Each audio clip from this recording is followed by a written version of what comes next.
Bom dia.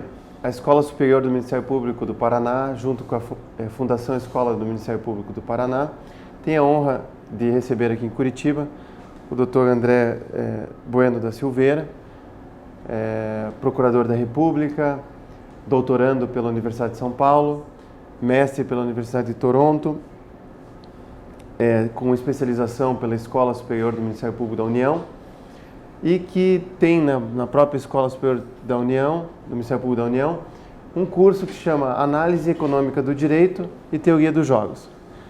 Eu conheci esse curso através da Escola Superior do Ministério Público. Aliás, é um dos cursos mais badalados da escola, André, e que trata de uma temática bastante inovadora, interdisciplinar e diferente, de modo que traz a curiosidade e traz a perspectiva de inovação na melhoria do trabalho do Ministério Público. Quero agradecer a sua vinda aqui a Curitiba. É uma honra para nós do Ministério Público recebê-lo e compartilhar com você os seus conhecimentos para aprimorar a nossa atividade na prática. Quero agradecer a presença dos procuradores, dos promotores, dos servidores aqui presentes e convidados. Quero dizer que também hoje se realiza aqui também a reunião do grupo de pesquisa de métodos autocompositivos. Então, agradecer também a presença dos integrantes do grupo e a todos que nos assistem via web. Então, mais uma vez, obrigado, André. Seja muito bem-vindo aqui a Curitiba, ao Ministério Público do Paraná, e a palavra é sua.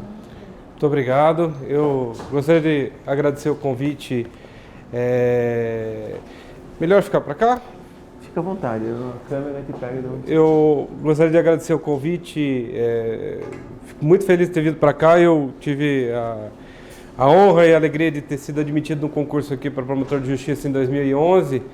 E para mim foi uma grande alegria o convite. Eu ainda tenho amigos próximos aqui no Ministério Público do Estado do Paraná, alguns promotores que eu considero como referência. Só para citar alguns nomes: do Caio Bergamo, a Kelly Vicentini. Então, para mim foi uma grande alegria ter vindo para cá. Esse tema, análise econômica do direito, tem despertado o interesse. Eu já ministro esse curso na escola na escola nossa lá do Ministério Público da União desde 2014, eu acho que foi a primeira edição, algumas edições presenciais, agora algumas edições estão sendo feitas no modelo EAD, agora com expansão também, houve uma expansão grande para outros ramos do Ministério Público da União, o MPT, o Ministério Público Militar, então, além do MPDF, então é um tema que tem despertado interesse, é o objeto também do meu doutorado. Bom, o que é a análise econômica do direito? O que ela traz tanto curiosidade? Ela é uma ferramenta que eu venho apresentar aqui para vocês hoje. Ela é uma ferramenta que não é tão nova assim. Ela é uma ferramenta que foi desenvolvida principalmente a partir dos anos 60 e 70. E o que acontece? Eu sempre falo para as pessoas, talvez alguns vão ter contato com a análise econômica do direito hoje pela primeira vez, é o seguinte: assim como qualquer ferramenta, a pessoa pode gostar ou não de usar. Então, às vezes as pessoas estão acostumadas a utilizar determinadas ferramentas. Por exemplo, eu vou bater um prego, vou usar um martelo, vou tirar um parafuso, vou usar uma chave de fenda. A análise econômica do direito é uma ferramenta que algumas pessoas vão gostar, outras não vão gostar, algumas vão querer utilizar amplamente, outras pessoas vão ter alguma certa ressalva. O que eu espero é que a partir de hoje, pelo menos as pessoas não, aqui, os que vão ter contato, não consigam mais entender ou fingir que ela não existe, porque ela existe, e eu vou tratar por que ela tem ganhado tanta importância nos tempos atuais. Bom, o que acontece? A relação entre o direito e o ordenamento jurídico e a economia era algo entendido de forma mais natural no passado. Alguns grandes pensadores, como Adam Smith, o Bentham, John Stuart Mill, o próprio Karl Marx, entenderam que existia uma íntima relação entre o direito e a economia, entre o ordenamento jurídico e a economia. O que acontece é que, conforme os campos do conhecimento começaram a se especializar, progressivamente se especializar, houve um progressivo distanciamento entre esses dois campos. Na verdade, no campo do direito, os efeitos que o direito gerava na economia foram simplesmente ignorados. Então, o que acontece? Hoje, principalmente a partir... Eu vou tratar desse assunto agora, mas principalmente a partir do século XIX, quando começou a haver uma grande especialização entre os campos do direito e da economia, alguns efeitos passaram a ser simplesmente ignorados. Essa inter-relação entre direito e a economia. Então, a grande pergunta que eu acho que vem hoje é: o que é a análise econômica do direito? Ela nada mais é do que um ponto de vista diferente sobre, às vezes, um mesmo fato. Então, às vezes, e vocês vão notar a partir da apresentação, às vezes ela entra em choque, entra em conflito com algumas noções muito consolidadas que nós temos no direito há muito tempo. Então, às vezes, uma pessoa, sobre a ótica da análise econômica do direito, vê a solução para um caso, vê uma possibilidade de interpretação jurídica de uma forma em que uma pessoa que tem a formação jurídica tradicional vê de outra forma. Às vezes é o mesmo fato. Aqui eu vou fazer uma observação antes de entrar, ou melhor, vou entrar no conceito e aí eu faço essa observação. A análise econômica do direito, o que ela é então? Ela não é direito econômico, ela pode ser aplicada no âmbito do direito econômico. Direito econômico, vamos tentar conceituar como regulamentação da intervenção do Estado na economia, regulamentação do regime jurídico das empresas estatais, concorrência. Mas a análise econômica do direito ela até foi muito usada nessa área, cresceu inicialmente nessa área, mas ela não é direito econômico, ela é um método de elaboração, interpretação e aplicação do direito, com uma tendência mais consequencialista e pragmática, e que ela complementa o método deontológico, e ela tem qual que é o objeto de estudo dela? São as respostas racionais dadas pelas pessoas aos incentivos gerados pelo direito, pelo ordenamento jurídico. E ela faz isso com dois tipos de análise conceitualmente diferentes, a análise positiva e a análise normativa. Esse é o conceito, é isso que é a análise econômica do direito. A pergunta que se faz, eu acho que essa é uma pergunta que gera uma certa curiosidade, se a análise econômica do direito surgiu lá na década de 60, os artigos embrionários, na verdade ela veio um pouco antes, o berço é a escola de Universidade de Chicago, mas os artigos assim considerados o ponto de partida são do Ronald Coase e do Guido Calabrese. O do Ronald Coase sobre que ele trata principalmente sobre os custos de transação na verdade ele não elaborou esse nome, mas depois foi denominado Teorema de Coase. E o Guido Calabrese, que era juiz, falava sobre regime de responsabilidade civil no caso de acidente de carro. Então, a partir disso, aí na década de 70 surge a grande obra no assunto, né, que é onde entrou, que é o livro Análise Econômica do Direito. Ele cunhou a expressão, Richard Posner. Ele foi, depois eu estava lendo na biografia dele, ele foi inclusive auxiliar na corte do Warren, da corte Warren, na década de 60, que teve grandes decisões paradigmáticas. Foi juiz durante quase 40 anos, então é lá que começa. Mas por quê? Por que esse interesse mais recente no Brasil? O que acontece é que hoje no Brasil tem surgido uma certa insatisfação com a maneira tradicional como a gente interpreta e aplica o direito. Existem uma série de problemas que vão além da palestra de hoje, como, por exemplo, a questão de segurança jurídica, uma questão de efetividade. Então, existe uma certa insatisfação. E essa insatisfação, quando você, no caso, eu estudo teoria do direito. Eu costumo brincar que a teoria do direito é o Windows, né? A gente aprende o Word, processo civil, o Excel, o direito penal, mas a teoria do direito é o Windows ou outro sistema operacional. Qual é a insatisfação que a gente possui é com o formalismo jurídico. O formalismo jurídico é a nossa formação tradicional. O formalismo jurídico ele não se confunde com o positivismo jurídico.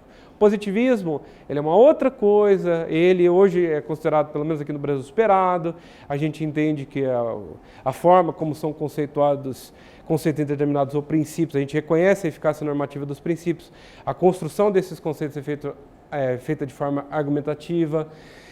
Mas o formalismo, ele gera ele gera alguns problemas. Eu vou dar alguns exemplos. Por exemplo, o formalismo, ele tem uma dificuldade em aceitar, embora alguns aceitem, que às vezes existem determinados casos que admitem mais de uma solução juridicamente possível dentro do ordenamento jurídico. O formalismo, ele tem alguma dificuldade disso. O formalismo jurídico, o que é o formalismo jurídico? É uma noção de que o direito é um sistema autônomo formado por regras e princípios, que ele independe de outros ramos do conhecimento, que ele é aplicado logicamente no processo de interpretação e aplicação do direito. Qual é o método tradicional do formalismo? Parte-se de um caso concreto, é feita uma análise se há alguma regra ou algum princípio que é aplicável e a partir de métodos de interpretação tradicionais, no caso de regras interpretativas, no caso dos princípios, princípio da proporcionalidade, entre outros princípios constitucionais, é aplicado uma regra, um princípio a um caso e a partir disso é feita a interpretação e aplicação do direito. Esse é o formalismo. Então, ele tem esses problemas que eu estou dizendo. O primeiro deles é essa dificuldade em aceitar que existe mais de uma solução possível dentro do ordenamento jurídico para um determinado caso. O Posner, na verdade, isso vem desde o Oliver Wendell Holmes, ele dizia que, pela noção formalista, normalmente quando há uma divergência muito grande entre as pessoas, a gente tem uma crença de que alguma delas não entendeu um argumento corretamente, ou desconhece algum julgado, e que se elas alinharem os seus argumentos ao longo do tempo, é possível chegar em uma solução correta e única para um determinado caso concreto.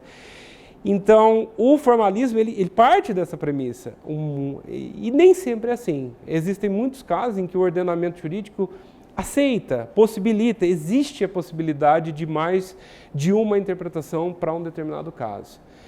Um segundo problema que o formalismo tem muita dificuldade de lidar é com a existência de uma discrição judicial, vamos dizer assim, de uma margem interpretativa em que exista um elemento volitivo, um elemento de vontade do intérprete.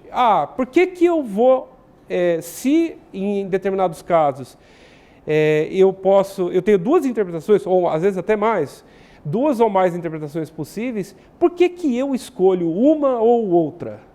Existe ou não um elemento de vontade da pessoa que interpreta em escolher uma interpretação ou outra? O formalismo jurídico tem dificuldade de lidar com essa ideia. Qual é a solução que ele propõe para isso? Primeiro que ele enxerga isso como algo antidemocrático. Então já é uma discussão que ela possui um obstáculo de início. E ela não possui muitas ferramentas para se lidar. Existem algumas ideias sobre interpretação teleológica, interpretação histórica, mas às vezes a regra não é clara. Então, essa ideia de que por que eu escolho uma interpretação ou outra, o formalismo não tem uma resposta. Um terceiro problema grave do formalismo jurídico, esse, na minha opinião, um dos mais graves, é que ele ignora a existência de custos de transação relacionados ao direito. Eu vou tratar desse assunto na palestra, mas só para resumir por que isso é um problema, aqui no Brasil existe uma frase que eu acho essa uma das frases mais interessantes do nosso ordenamento jurídico, é a famosa frase, por que uma lei pega e uma lei não pega? Então, o fato de desconsiderar a existência de custos de transação, ele possibilita a existência desse dilema. Por que uma lei pega e uma lei não pega? O formalismo não tem uma resposta para isso. E, em quarto lugar, que eu vou também tratar disso, o formalismo ele não considera o plano da efetividade. Nós, na formação jurídica tradicional, a gente estuda a escala pontiana, a gente considera os três grandes planos, né? O plano da existência, o plano da validade e o plano da eficácia. Mas o plano da efetividade, ele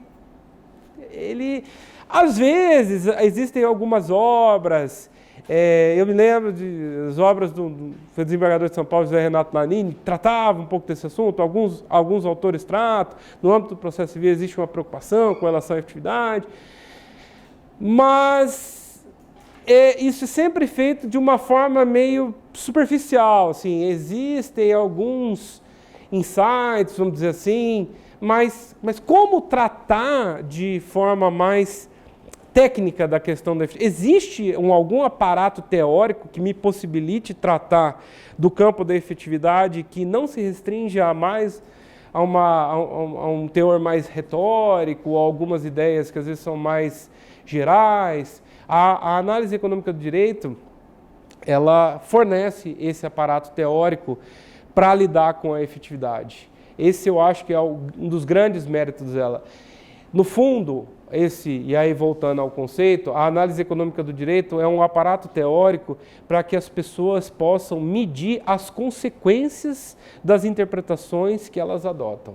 A essência da análise econômica do direito é isso. Se eu adoto um entendimento jurídico ou outro, quais são as consequências? Primeira pergunta, as consequências de um entendimento que eu tenho, elas são relevantes ou não no processo de interpretação e aplicação do direito? Se as consequências forem relevantes, como é que eu faço para medir as consequências do que eu interpreto e aplico o direito? É para isso que serve a análise econômica do direito. Essencialmente é para isso. Uma última observação sobre conceito. A análise econômica do direito não é mais uma técnica para se desconsiderar a lei e interpretar aquilo que eu quero, ou que eu gosto ou não gosto, ou concordo ou não concordo. O Posner, por exemplo, é muito claro, até ser juiz, é o seguinte: quando que se usa a análise econômica do direito no plano da interpretação e aplicação? Existe um plano de elaboração de normas, mas no plano de interpretação e aplicação, quando que eu uso? Se eu tenho um determinado caso concreto e existe uma regra específica, ainda que seja criada pela jurisprudência, mas se houver uma regra específica que resolva o meu problema, eu tenho que aplicar a regra. Esse é um dos grandes problemas do ordenamento jurídico atual. Existe uma regra e as pessoas não aplicam a regra. E aí, qual que é o problema que acontece? Hoje em dia, há muitas regras com conceitos muito amplos, conceitos abertos, princípios. E é o que acontece. Como essas regras amplas e princípios são, o conceito disso é preenchido argumentativamente, muitas vezes as pessoas usam noções morais sem um critério de correção exato sobre o que é certo ou errado do ponto de vista moral. Então, a pessoa ela quer adotar, por exemplo, formalismo kantiano, quer adotar o marxismo, quer adotar uma igualdade liberal, ela quer, enfim, ela quer adotar qual seja o critério. Hoje as pessoas usam normalmente o intuicionismo moral. A pessoa tem uma intuição do que ela acha que é certo ou não, e com base nisso ela preenche conceitos jurídicos, e isso muitas vezes, quando isso não se confunde com o próprio interesse, ainda que legítimo, eu não estou dizendo interesse no sentido pejorativo, mas no interesse legítimo, quando ele não se confunde com o interesse do intérprete, ele muitas vezes acaba transportando para dentro de conceitos jurídicos aquilo que o intérprete gosta, não gosta, concorda, não concorda. Tem um grande professor da USP, membro do Ministério Público de São Paulo, o professor Ronaldo Porto Macedo, tive o privilégio de ter aula com ele. Ele dizia que a diferença aqui em Curitiba, conhecido terra que as pessoas gostam muito de café. O café daqui é muita qualidade. E aí tem aquela discussão de tomar café com açúcar. Então, por exemplo, o professor Ronaldo dizia o seguinte: quando eu vou dizer tomar café com açúcar, eu devo dizer é correto ou é errado tomar café com açúcar? Porque se eu for dizer que é errado ou é correto tomar café com açúcar, eu preciso ter um critério de correção. Ou é melhor eu dizer eu gosto de tomar café com açúcar ou eu não gosto de tomar café com açúcar? Então, o que acontece hoje no direito, boa parte da insegurança jurídica que é criada, é porque há uma desconsideração de regras que às vezes resolvem os casos concretos por insatisfação, por não concordar com a regra, ou ao transporte. Tem um professor que dá aula no curso de análise econômica do direito, ele é advogado. E ele costumava fazer uma brincadeira que isso despertava a atenção dos membros do Ministério Público que assistiam à palestra. Quem é membro do Ministério Público e está assistindo, ou às vezes outras carreiras, vocês já perceberam que o interesse público, curiosamente, sempre coincide com o que a gente defende, no caso? Vocês já viram alguma vez o interesse público não ser exatamente aquilo que a gente está defendendo? Isso é mera coincidência? Não, né? Então, óbvio que o Ministério Público deve procurar a defesa do interesse público primário. Só para esclarecer como está sendo gravado, não deve usar sentidos implícitos. A noção de interesse público é muito vaga. E muitas vezes ela é utilizada para fundamentar muitas situações diversas e nem sempre há um acordo exato sobre o que é um determinado interesse público em determinado caso ou não. Eu sei que existem aqui advogados públicos que estão assistindo a palestra, existe inclusive uma discussão chamada sobre a doutrina Chevron no âmbito do judiciário, que é o seguinte: às vezes, com relação ao mérito do ato administrativo, existem algumas escolhas legítimas que o administrador faz. E, às vezes, o judiciário avança demais sobre uma noção que a doutrina Chevron, por exemplo, sustenta de que desde que a escolha do administrador seja razoável, seja juridicamente sustentável, se existir outra, o judiciário, ainda que ele não concorde, deve manter, até por um respeito à democracia, a opção feita pelo administrador em determinado caso concreto. Então, às vezes, a gente precisa separar. Esse caso é uma violação clara do ordenamento jurídico, aqui houve um extravasamento, aqui houve um excesso na discricionalidade, ou aqui o administrador fez uma escolha legítima. Então, são discussões que começam a entrar nesse âmbito, mas isso é conversa para um outro dia. Na análise econômica do direito, voltando agora ao conceito, eu vou entrar um pouco mais em detalhes sobre o conceito, de alguns elementos do conceito. A parte mais importante hoje da análise econômica do direito é a chamada análise positiva. O que é a análise positiva? Ela faz a seguinte pergunta: se uma determinada política pública ou uma determinada interpretação for adotada, quais são as previsões que podem ser feitas sobre os prováveis impactos econômicos, alocativos, como é que vai haver uma distribuição de recursos e comportamentos, ou distributivos, quem vai ser beneficiado, quem vai ser prejudicado por aquela política, ou interpretação, vamos colocar assim, considerando-se as maneiras como as pessoas provavelmente devem responder aos incentivos ou desincentivos, uma outra expressão que é usada para desincentivo é restrição, criada por uma determinada política pública ou por um determinado entendimento jurídico. Então, a análise econômica, a análise positiva, ela é eminentemente descritiva. Isso recentemente eu estava lendo a obra do McCormick, que é considerado uma grande referência na análise consequencialista tradicional no direito, e é nítido como, por exemplo, ele não faz essa distinção, e isso é relevante, essa distinção entre essa análise positiva e a análise, depois que eu vou tratar, da análise normativa. Na análise positiva, eu vou descrever, não é uma norma, aqui é uma outra confusão que às vezes é feita. Eu não vou utilizar métodos da ciência natural para descrever a existência ou não de uma norma jurídica. A análise positiva, ela busca descrever fatos. Então, quando eu trato de consequências, consequências são fatos. E qual é uma das grandes questões que a análise positiva, depois eu também vou tratar, que ela fala? Eu vou tentar descrever os fatos da forma mais objetiva possível, sem juízo de valor. Aqui é uma descrição do mundo do ser. Então, se eu vou fazer uma previsão de que um determinado entendimento jurídico vai causar um determinado impacto, olha, se eu mudar, vou dar um exemplo, a gente estava discutindo agora há pouco sobre a lei de execução fiscal. Por que no Brasil, qual é um dos grandes problemas da conta de luz no Brasil? A conta de luz é um dos mecanismos mais eficientes de arrecadação. Por quê? Porque você inclui na conta de luz uma série de contribuições ou próprio CMS, e se a pessoa não pagar, corta a luz da casa dela. Então, hoje, a mesma coisa com combustíveis. Então, por exemplo, o Estado descobriu que essa forma de arrecadação por meio de energia e combustíveis é muito eficiente. Então, se eu aumentar ali, eu sei que o impacto previsto é tanto. Já no caso de entendimentos jurídicos, eu posso também ter uma série de... na época se discutia, eu cheguei a orientar um trabalho sobre isso.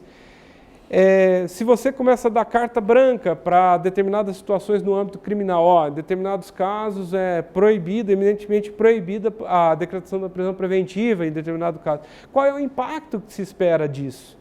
Então, a análise positiva ela é eminentemente descritiva, ela busca o mundo do ser e deixa o mundo do dever ser a análise valorativa sobre esses fatos para a análise normativa. Um segundo grande pilar da análise econômica do direito é o modelo do agente racional. Ou seja, ao prever essas respostas comportamentais, a análise positiva ela pressupõe que a maioria das pessoas é motivada por um interesse racional próprio. E no sentido de que elas vão tentar maximizar, ou elas vão tentar obter aquilo que elas almejam da vida da forma mais eficiente possível. O que é a forma mais eficiente? É da forma menos custosa, da forma que vai dar menos trabalho, da forma que vai custar menos dinheiro, da forma que vai ser mais rápida. E o modelo do agente racional, ele sofreu muitas críticas, até no âmbito da própria economia, porque há demonstrações de que nem sempre as pessoas respondem racionalmente às situações da vida, aos incentivos. Às vezes, as pessoas têm determinados comportamentos que são irracionais e essa irracionalidade é previsível. Aliás, a obra do Daniel Kahneman, do Amos Tversky, daquele Taleb Nassim, entre outros autores, o Richard Taylor, um dos grandes objetivos deles é apresentar exceções, digamos assim, ao modelo do agente racional.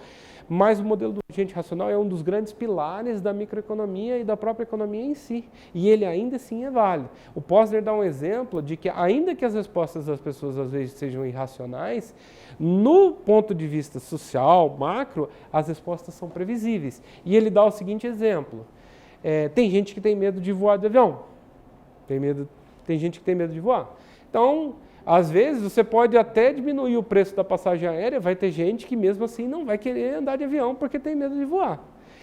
Mas, se você promover uma diminuição expressiva do preço da passagem aérea e não diminuir o preço da passagem de ônibus ou tiver um leve aumento da passagem de ônibus ou do combustível, há uma resposta racional esperada no número de passageiros do transporte aéreo.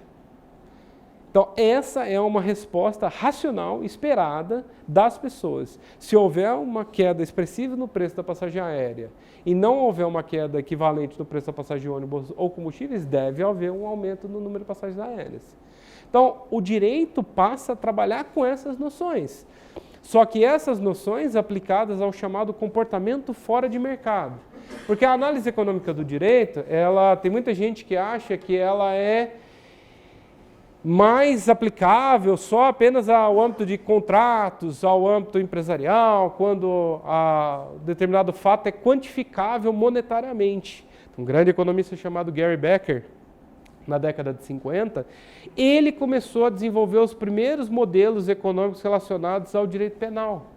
E depois isso foi replicado e ampliado para várias outras áreas. Direito de família, processo civil, várias outras áreas em que não há uma quantificação e nem é possível uma quantificação monetária em si.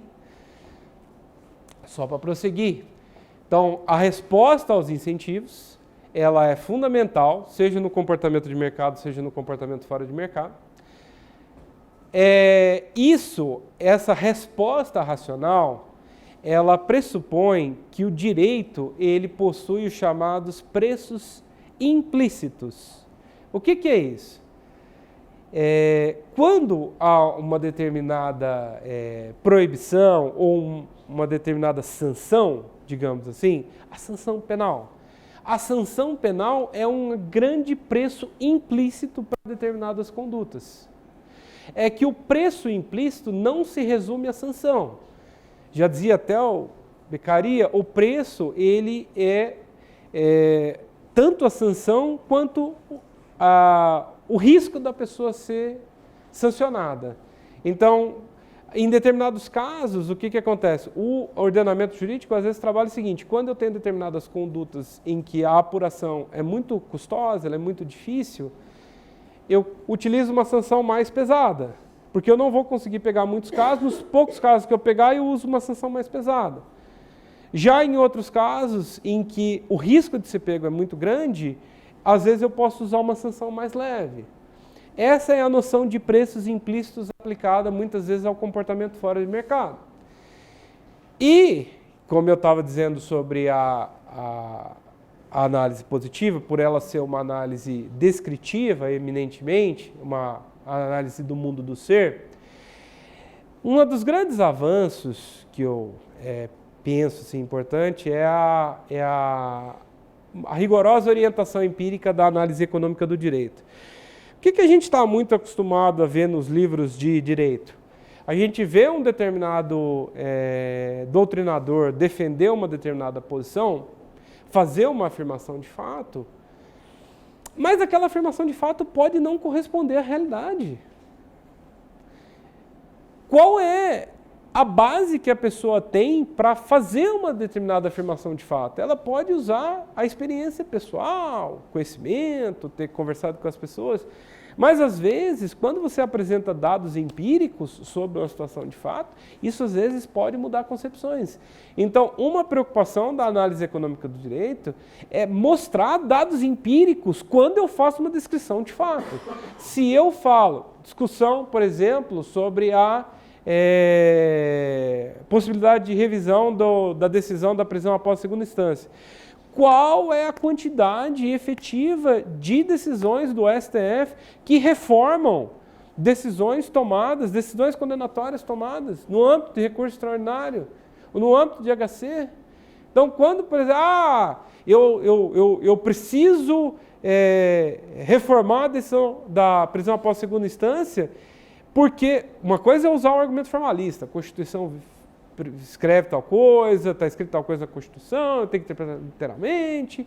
Outra coisa é falar, eu preciso reformar o entendimento da prisão após segunda instância, porque o STF reforma casos, condenações injustas que são proferidas na primeira instância, nos tribunais. Mas qual é a quantidade? É realmente expressivo? É relevante? Quando se demonstra, por exemplo, o número de condenações reformadas, vamos supor, agora o número de cabeças, mas vamos supor que 5%. Bom, mas aí esse argumento de que há uma grande necessidade de reforma, aí começam aquelas discussões. Não, mas ainda que um caso seja... Entendeu? Às vezes um determinado entendimento jurídico ou uma forma mais ampla de tratar de um determinado assunto, ela tem que considerar o plano macro, porque às vezes a busca, por exemplo, de uma exceção, ela pode levar a muito mais injustiças num âmbito mais geral. Então, essa necessidade de uma rigorosa orientação empírica é importante. Vou avançar um pouco mais sobre os conceitos. Visto o que é a análise econômica do direito, aí existem algumas perguntas que ela se propõe a responder. Quando as normas sociais garantem um comportamento cooperativo entre as pessoas, mesmo que não haja sanções jurídicas? Por isso que a análise econômica do direito não é propriamente um estudo das chamadas sanções premiais. Ela quer saber o comportamento das pessoas, mesmo que não tenha sanção. Por que as pessoas obedecem à lei? Qual é a capacidade da lei ou do direito de remodelar as normas sociais ao longo do tempo? E quais, por outro lado, são as restrições que as normas sociais e a própria sociedade impõem à habilidade do direito de mudar comportamentos? Aqui entra primeiro, tem 3 grandes conceitos que eu gostaria que vocês saíssem daqui bem claros sobre a análise econômica do direito. 4, vai! Primeiro, que a análise econômica do direito não é direito econômico, mas essa é de menos importância. Os 3 grandes conceitos são os custos de transação, a resposta a incentivos. Na verdade, a resposta a incentivos é mais importante, porque depois vocês vão ver que ela é relacionada à teoria dos jogos. A essência da microeconomia e da análise econômica do direito é a noção de incentivos. Como as pessoas respondem a incentivos. Essa é a noção mais importante. Depois vem a noção de custos de transação e depois a noção de que há uma necessidade de dados empíricos quando forem feitas afirmações de situação de fato. São os 3 conceitos que vocês saírem da palestra com esses 3 conceitos, para mim está ótimo.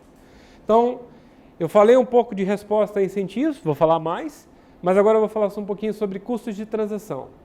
O que são custos de transação? Essa é uma noção desenvolvida pelo Ronald Coase e a noção do teorema de Coase. O teorema de Coase ele é mais facilmente compreendido por meio de um exemplo. Suponha que existam, vamos supor, um exemplo, outra coisa, é um exemplo teórico, hipotético, não fique pensando do ponto de vista das normas, do ordenamento jurídico, direito ambiental, não, tente pensar no sistema hipotético. O que acontece? Existe uma situação em que existem 5 casas que utilizam um varal para secar roupa, utilizam sol, calor, e aí colocam a roupa para secar. E próximo a essas casas se instala uma indústria que produz fumaça. Essa é a situação hipotética. E aí o que acontece? Vem a discussão. A indústria está lá, ela é importante que esteja lá, ela, enfim, gera muitos empregos, é importante para a sociedade, mas ela gera essa fumaça. E aí tem os moradores que estão lá. Aí começa a discussão. Eu devo garantir aos moradores o direito ao ar puro? Ou eu devo permitir que a fábrica produza um pouco de poluição? Qual é a resposta que o ordenamento jurídico deve dar para essa situação? É a partir dessa situação hipotética que surge a noção de custos de transação. Então, o que são custos de transação? Eles são os custos de identificar, nesse caso aqui especificamente, né? São os custos de se identificar, de reunir e de negociar com os moradores, ou mesmo o custo de processar a fábrica. Então, quanto tempo isso vai levar? Quantos recursos vão ser propostos? Quanto eu vou gastar com o advogado? Quantas reuniões eu vou ter que fazer? Se eu ganhar o processo, quanto tempo vai demorar para executar? Essas são as noções de custos de transação nesse caso. E aí vem a pergunta. Qual é o resultado mais eficiente que decorre desse conflito? O resultado mais eficiente é assegurar o direito ao ar puro aos moradores, livre de poluição, ou é assegurar o direito, vamos chamar de direito de poluir, mas essa possibilidade da fábrica de poluir. Então, no exemplo hipotético, depois eu vou dar outros exemplos, e aí um exemplo mais concreto, mas no exemplo concreto, pense no seguinte. Se eu assegurar o direito ao ar puro aos moradores, os moradores têm o direito ao ar puro, tem que cessar a poluição. Quais são as opções que a fábrica tem? Bom, em primeiro lugar, ela pode pagar uma indenização aos moradores para que ou eles se mudem, ou eles tolerem a poluição, enfim, os americanos chamam isso de uma indenização que torne o prejudicado indiferente ao dano sofrido. Ou que ele fale, tudo bem, por esse valor eu concordo com o eventual dano que eu sofri. Então, esse valor, por exemplo, os moradores, depois eu vou desmembrar isso no segundo slide, mas vamos supor que seja 375. Uma segunda opção para ela, em vez de indenizar os moradores, pode ser botar um filtro. Isso ia custar 150. Se quiser 150 mil, 150 dólares, o número é só... o que importa são os conceitos, não os valores em si. E uma terceira opção para ela seria comprar 5 secadoras de roupa para cada um dos moradores. É uma outra possibilidade. Ou eu indenizo, eles vão ter acesso à roupa seca do mesmo jeito e o custo disso seria 250. E isso se eu assegurar o direito ao ar puro.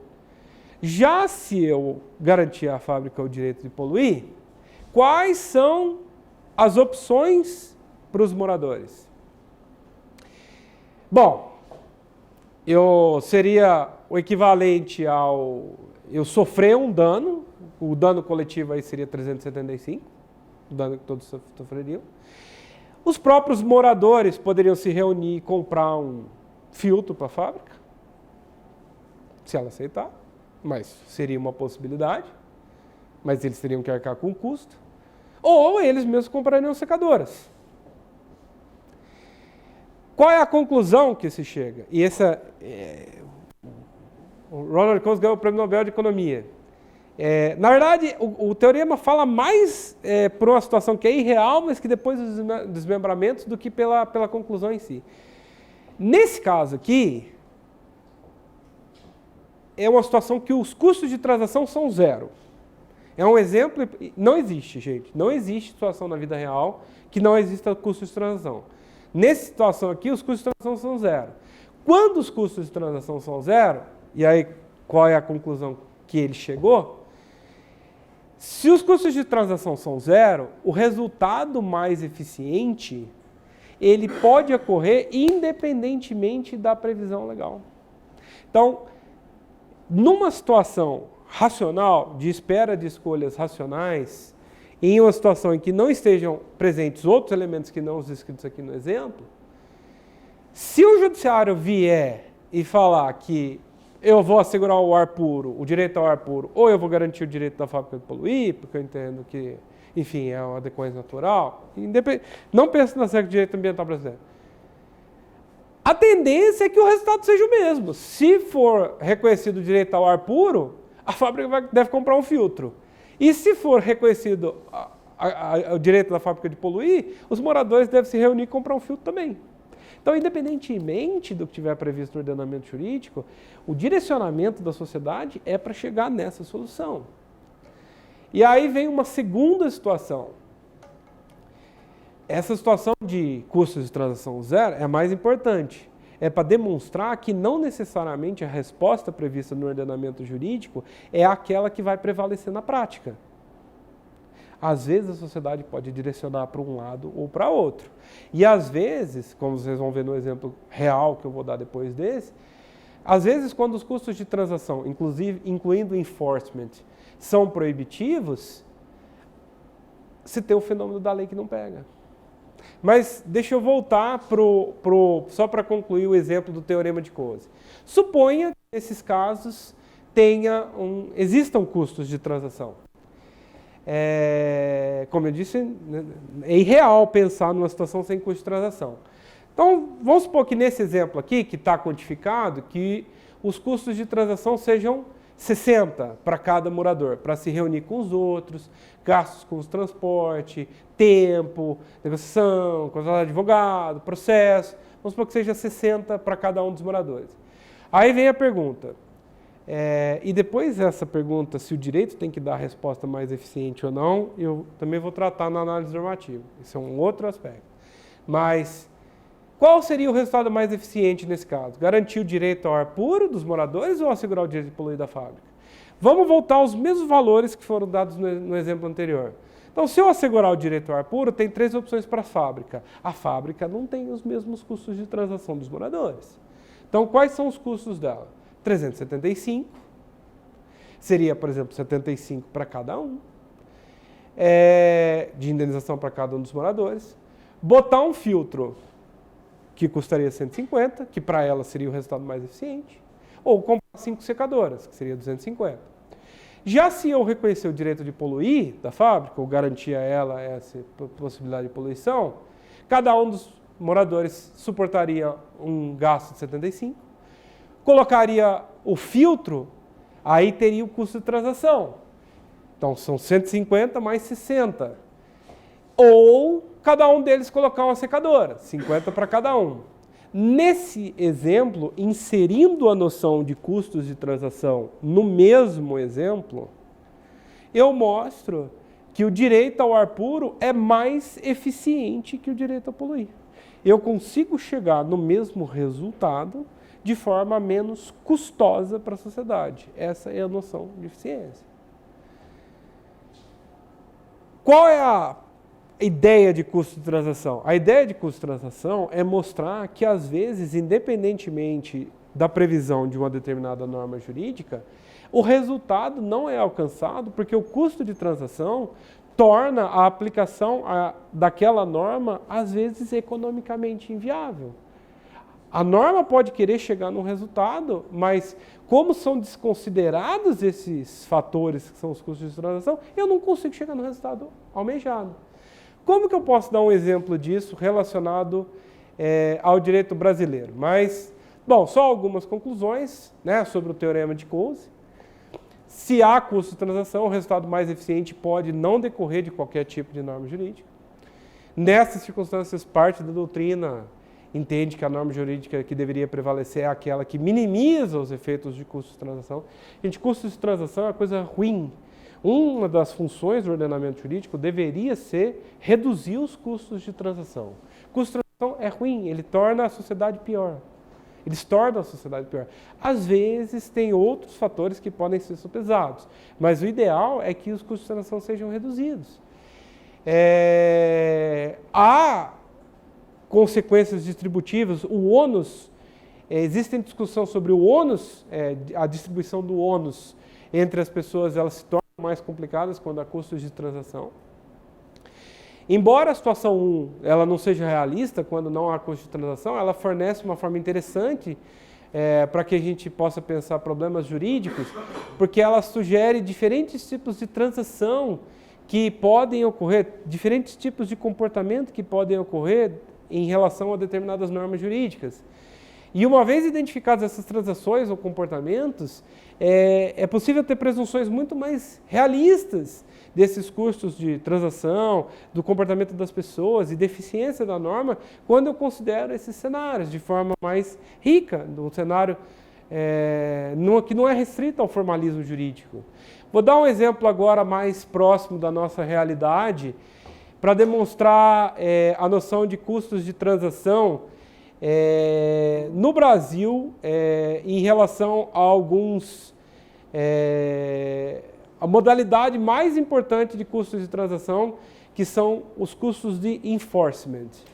Bom, esse é um caso concreto que eu levantei alguns dados para que vocês possam entender. Lá em São Paulo, tem um bairro que chama, muita gente já deve ter ouvido falar, Vila Madalena, que é um bairro na cidade de São Paulo que concentra uma enorme quantidade de bares e restaurantes.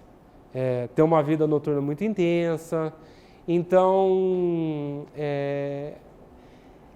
quando você levanta estatísticas, por que a lei seca não pegou especificamente no contexto da Vila Madalena? E a lei seca ela tem uma eficácia muito grande, depois eu vou explicar, no Rio de Janeiro. É uma coisa por alguns detalhes interessantes de lá. No momento da implantação da lei seca, houve uma queda de 50% dos movimentos de consumidores nos bares e restaurantes da região da Vila Madalena, segundo as associações. Nessa época começaram a surgir um fenômeno interessante, chamava os personal drivers. A pessoa ia em um determinado bar ou restaurante e ela bebia e depois ela pagava um determinado dinheiro para uma pessoa que levava ela até em casa, ia uma outra pessoa do bar junto com uma moto, por exemplo, deixava a pessoa em casa com o carro e depois voltava para lá. Teve uma época que começou a proliferar isso, era muito interessante. Mas aí o que começou a acontecer? Começou a surgir uma sensação de impunidade com o passar do tempo. E aí, só alguns dados que eu levantei, por exemplo, em 2016, em São Paulo foram feitas 147 mil, São Paulo capital, 147 mil abordagens a motoristas para verificação de embriaguez. Esse número até parece grande em termos absolutos, mas o que acontece? São Paulo tem 8,5 milhões de veículos. Então, em 2016, a probabilidade de um motorista ser abordado por uma blitz é de 1 a cada 58 carros. Então, isso começou a gerar uma sensação de impunidade na Vila Madalena, e aí surgiu o fenômeno da lei que não pegou. Por que a lei seca não pegou na Vila Madalena? Por que as pessoas continuam indo lá, bebem, dirigem? Aí surgem explicações, aquelas típicas explicações que a gente tem muitas vezes de o brasileiro tem uma cultura de descumprimento da norma, que o brasileiro é mais desonesto que outros povos, que o judiciário não faz nada, que a polícia não fiscaliza. Normalmente é a falta de educação brasileira, alguma dessas explicações que, às vezes, por exemplo, a questão da falta de escolaridade e educação do brasileiro, isso pode ser aplicável vale para qualquer coisa. O problema da educação é um problema que ele é tão amplo no Brasil, que ele vale desde a questão ambiental, as eleições, o problema da criminalidade. Então, quando você dá uma resposta muito ampla, você não respondeu.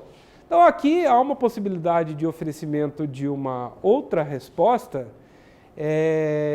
para explicar por que a lei seca não pegou no contexto da Vila Madalena. Por que ela não pegou? Porque os custos de transação da implementação da lei lá são inviáveis. Por que são inviáveis? Vou dar alguns números. A Vila Madalena, em números, são mais de 3 mil bares e restaurantes na Vila Madalena. São Paulo recebe, em média, 15 milhões de turistas por ano, movimentando 11,3 bilhões de reais. E a Vila Madalena é um dos seus principais destinos turísticos. Só na Copa 2014, ela recebeu 10% dos 550 mil turistas que visitaram São Paulo, gerando um movimento de 2 bilhões de reais. Aí o que acontece? Qual é o risco de ser pego em uma blitz? A Vila Madalena, ela tem um contexto geográfico que ela tem muitas vias alternativas. Então, se você colocar uma blitz em uma determinada avenida, a pessoa pode botar no Waze, que já até sabe onde tem as blitz, e escapar por algum outro caminho alternativo. E aí, fora outros, expansão de aplicativo de transporte, Uber e tal. Enfim. Então, o que acontece? O número de motoristas que fizeram o bafômetro foi de 9,4% do total dos motoristas fiscalizados. Ou seja, dos 112 mil motoristas que foram parados por blitz, 10 mil só efetivamente houve uma fiscalização. Às vezes você não tem bafômetro. E qual foi o número dessas pessoas que foram flagradas por bafômetro? Foi de 3.861 pessoas, 2016. Além disso, a pena no CTB agora aumentou, mas a pena é baixa. Então o que acontece? O risco de você efetivamente ter um problema por causa de uma blitz, nesse contexto, é pequeno. Então, qual que é a conclusão?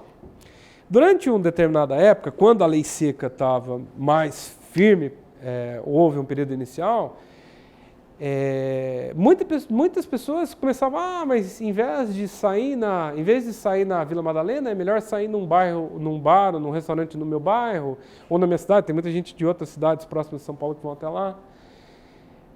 E aí o que acontece? O custo de transação nesse caso seria um custo de você desconcentrar o setor de bares e restaurantes da Vila Madalena para outros bairros da cidade de São Paulo ou outras cidades. E qual é o custo disso?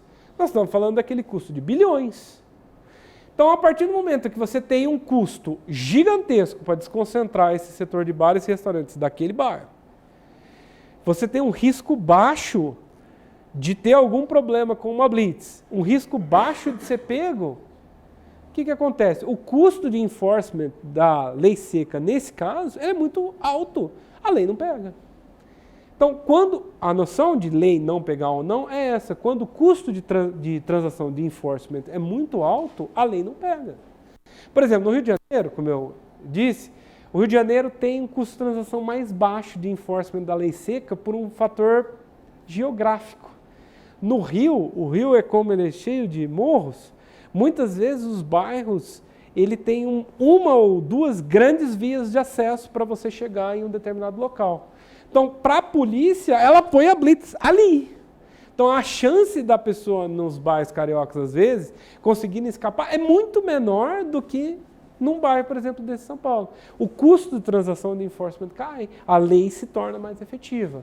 Mas então, aí, qual é a solução que seriam propostas? Aí o direito, já que o custo de transação da mera implementação da lei seca no contexto da Vila Madalena é muito alto, então eu preciso começar a trabalhar com outras alternativas regulatórias. Por exemplo, estender o horário do metrô. Eu torno uma forma de transporte público que é segura, que é mais barata. O metrô de São Paulo fecha meia-noite, então, vamos supor, de quinta a sábado, quinta a domingo, eu estendo durante algumas horas da madrugada mais tarde.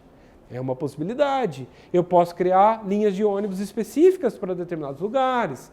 Eu posso melhorar o policiamento nessas regiões que têm um potencial maior de utilização do transporte público.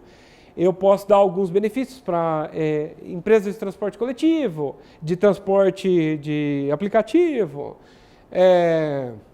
Eu posso fazer um investimento maior em campanha de conscientização e rejeição social ao motorista infrator. Ah, mas isso significa que o direito penal e a punição sejam irrelevantes? Não.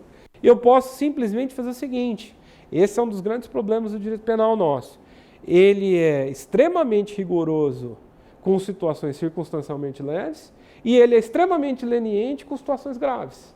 E aí surge um debate entre punitivistas e garantistas e forma-se um nó ideológico e não chega a lugar nenhum. Por quê? Porque um lado defende que deveria punir com mais rigor todo mundo e o outro lado defende que não deveria punir com rigor ninguém. Então, você tem situações em que, essa situação é circunstancialmente leve, então eu posso tratar de uma determinada forma. Agora, por exemplo, num contexto desse, eu invisto em transporte coletivo, eu melhoro o policiamento, eu diminuo o custo de transporte, e mesmo assim a pessoa insiste em beber e dirigir. Amigão, seguinte, bebeu, dirigiu, machucou alguém, você vai para cadeia. Ah, mas você... Não, fechado. Insistiu em beber, dirigir. Se pegar alguém, machucar ou matar, você vai para cadeia. Ponto final.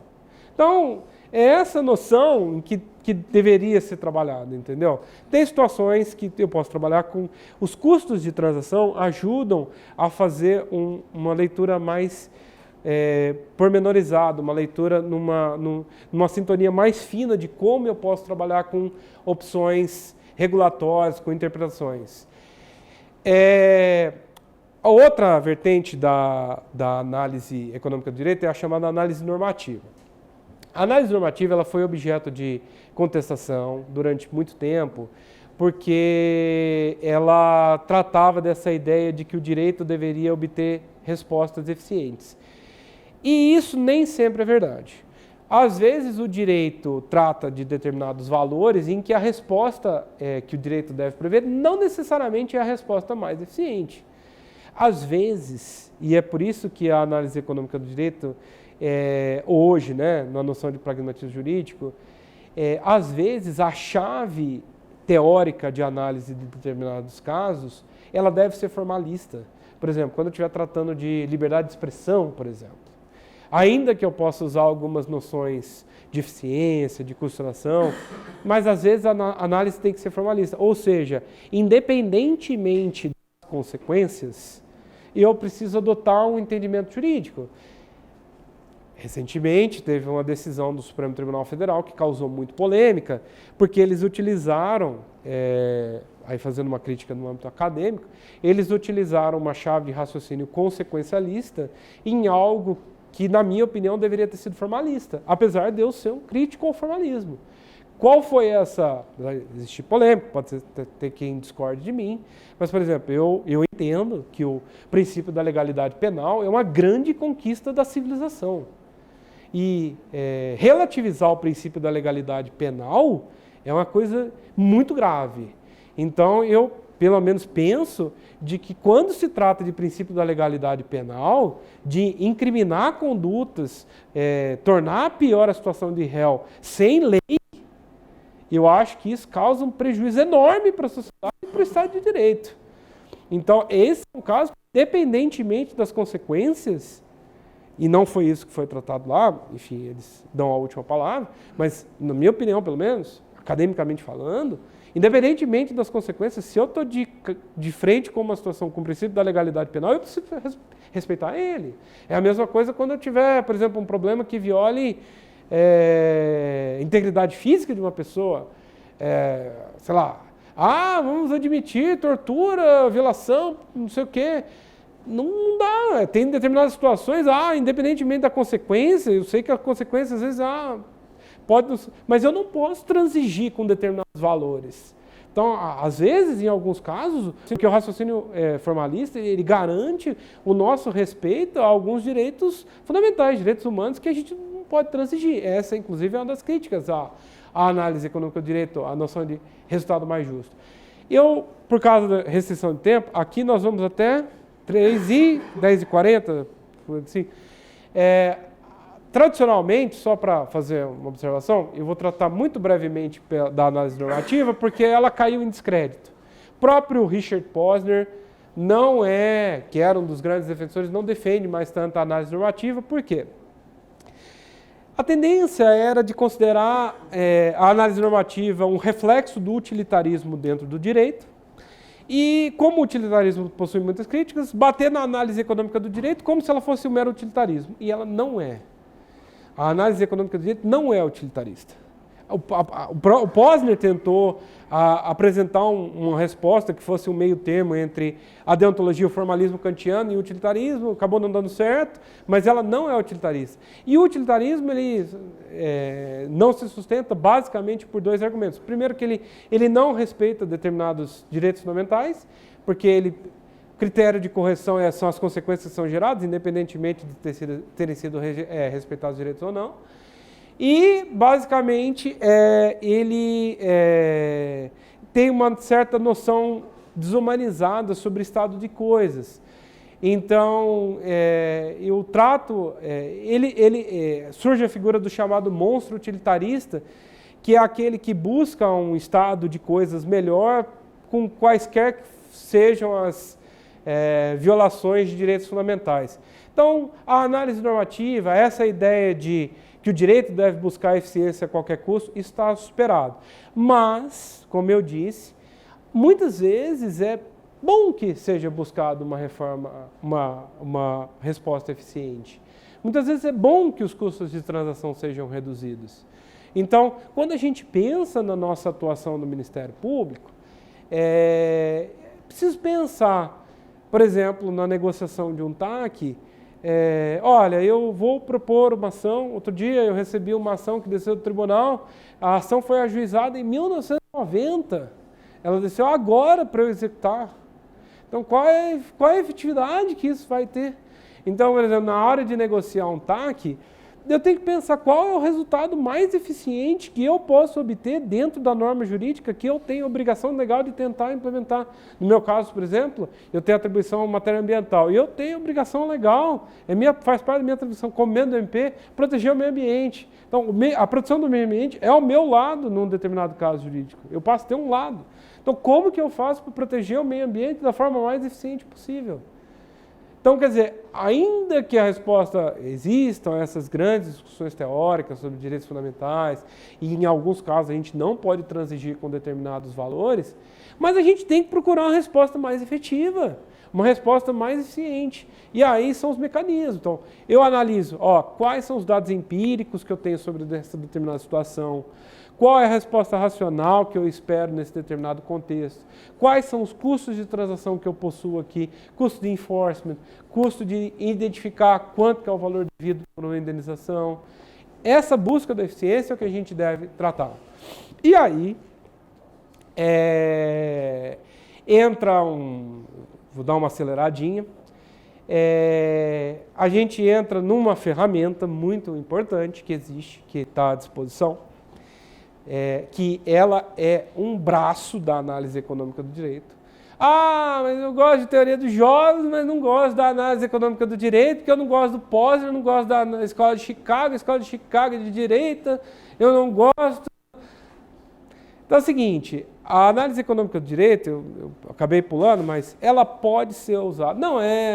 Existem uma série de preconceitos que vocês, muitas vezes aqui no Brasil, eu vou voltar um slide, eu até escrevi isso, mas é bom eu falar. Então, a análise econômica do direito não é direito econômico. A análise econômica do direito, ela sofre um certo preconceito importado no Brasil, um preconceito importado da Europa, porque ela existe agora menos, na Alemanha tem hoje centros de estudo interessantes sobre análise econômica do direito, na França tem um pouco, mas durante muito tempo existiu uma resistência lá. Não é uma teoria que tem origem na Europa. Então, assim,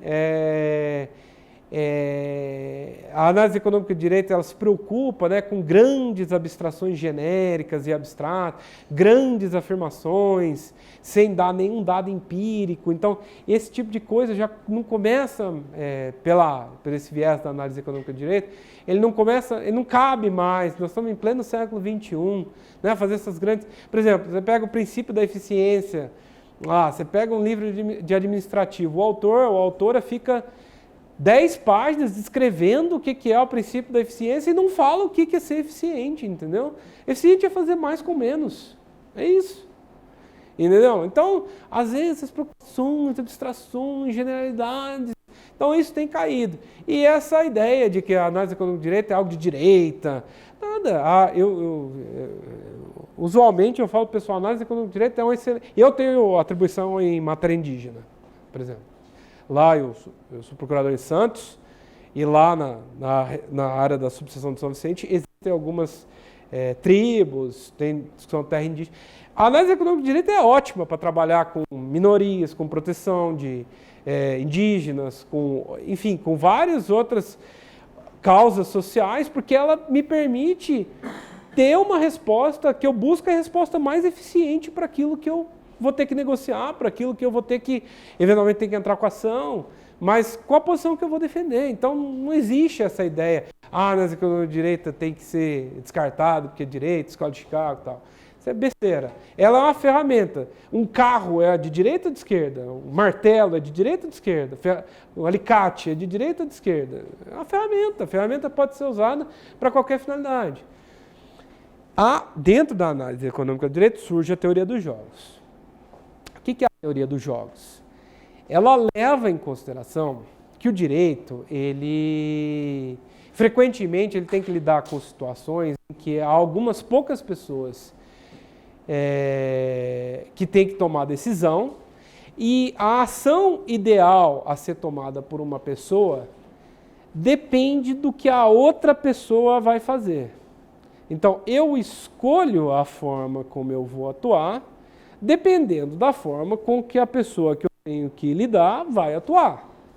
Então, essa situação, ela é como se fosse um jogo em que as pessoas têm que decidir qual é a estratégia que elas vão adotar, e essa estratégia nada mais é do que um plano de atuação em relação à reação das outras pessoas. Então, a teoria dos jogos, ela lida com qualquer situação em que a estratégia seja importante e ela melhora a compreensão sobre algumas regras e instituições jurídicas. Por isso que ela é aplicada ao direito. Os jogos normalmente são modelos matemáticos paradigmáticos que podem ser adotados em diversas situações previstas pelo direito. O modelo de jogo mais famoso, mais conhecido, que desperta mais curiosidade das pessoas, é o chamado dilema dos prisioneiros. Não sei se alguém de vocês já teve contato, já deve ter ouvido falar, mas eu não sei se alguma vez tiveram alguma aula sobre direitos dos prisioneiros. Para os que estiveram me ouvindo, é um prazer. Para os que nunca tiveram contato, é uma honra para mim ter essa possibilidade de apresentar para vocês pela primeira vez o dilema dos prisioneiros. O que é o dilema dos prisioneiros? Ele é uma situação, novamente, pensem em uma situação hipotética, não necessariamente ligada ao direito brasileiro. É uma situação, tem uma matemática por trás disso. E aí o que acontece? No dilema dos prisioneiros, você tem uma situação em que duas pessoas são presas e são colocadas de forma incomunicável. Isso é importante, porque isso às vezes muda a relação entre uma coisa e outra. Às vezes pode.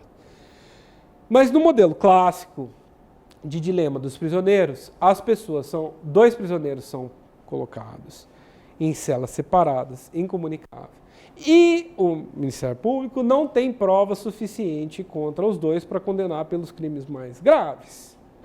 E aí, o que ele chega e faz uma proposta para cada um dos prisioneiros individualmente? Olha, se você confessar, você vai ter um benefício. Se você não confessar, a consequência vai ser essa. E ele chega para o outro prisioneiro e fala a mesma coisa. Quais são essas consequências quais são essas circunstâncias? Muito bem. Ele chega para um determinado prisioneiro e fala o seguinte: se você confessar e o outro não confessar, você vai sair livre e o outro prisioneiro vai tomar 20 anos de cadeia. E ele chega para o outro prisioneiro, essa é a situação, e ele chega para o outro prisioneiro e fala a mesma coisa. Se você confessar e entregar o outro, você sai livre. Só que se o outro não confessar, ele vai tomar 20 anos. E aí surge o problema. Se os dois confessarem, cada um toma 5 anos. Se nenhum deles confessar, cada um fica 1 ano. O que vocês fariam? Confessam ou não confessam? Se você confessar e o outro não confessar, você sai livre. Acabou, tá livre. Vai embora para casa. O outro também. Só que se você confessar e ele confessar, cada um vai tomar 5 anos. E se os dois ficarem livres, ficarem quietos, cada um toma 1 ano. Qual vocês acham que é a consequência esperada aqui? Qual é o comportamento racional esperado nesse caso?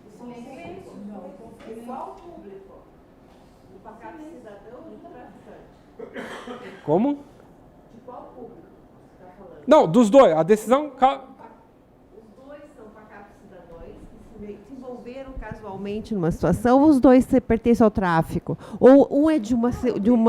Não, os dois, põe que os dois... Para facilitar, os dois fazem parte de organização criminosa. Aí muda tudo. Mas é muito fácil você falar que é o silêncio quando você sabe Se você, notando, se você ficar em silêncio e o outro confessar, você vai tomar 20 anos. O silêncio dos dois. Mas vai depender da confiança de quem tem a outra pessoa. Tá, mas estão incomunicáveis e essa questão da relação de confiança é uma variável importante, mas exclui ela do exemplo agora. Porque a pena máxima é 5 anos. Não confessar, não tentar confessar. Eu também acho, Não confessar? Arriscaria tomar 20 anos? Mas tem até na outra. Outra coisa também, não vamos colocar outras variáveis, como por exemplo, crime violento, determinada facção criminosa vai lá e vai matar a pessoa, a família. Não, é um exemplo teórico hipotético aqui nesse caso. Então, oi? Altera o exemplo. O exemplo, para ser interessante, ele tem que ficar nessas circunstâncias. Eu acho que isso é um raciocínio institucional.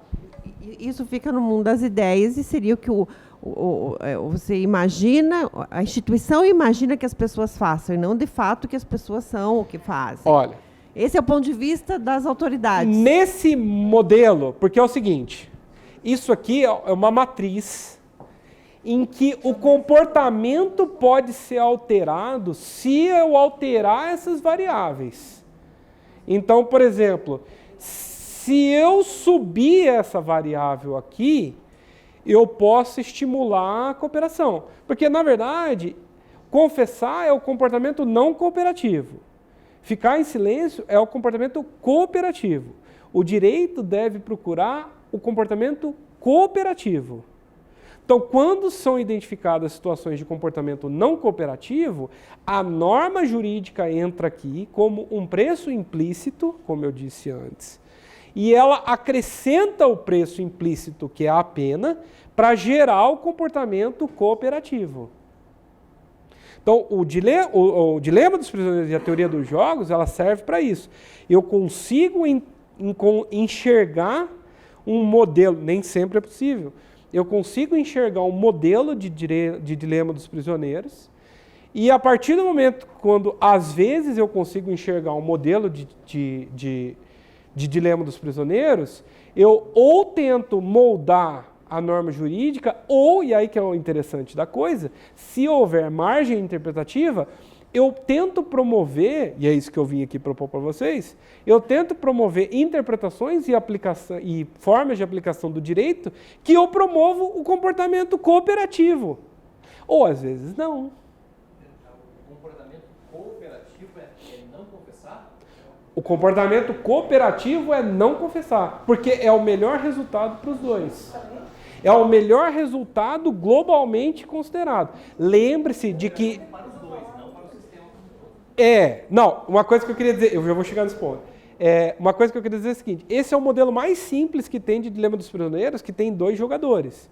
Mas, às vezes, você pode ter um dilema dos prisioneiros com dezenas, centenas, milhares de jogadores. Então, e depois eu vou tentar chegar nisso na tragédia dos comuns.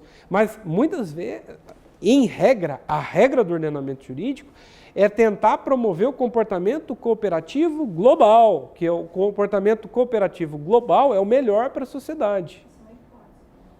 Como? Uma hipótese. Às vezes o direito quer o comportamento não cooperativo.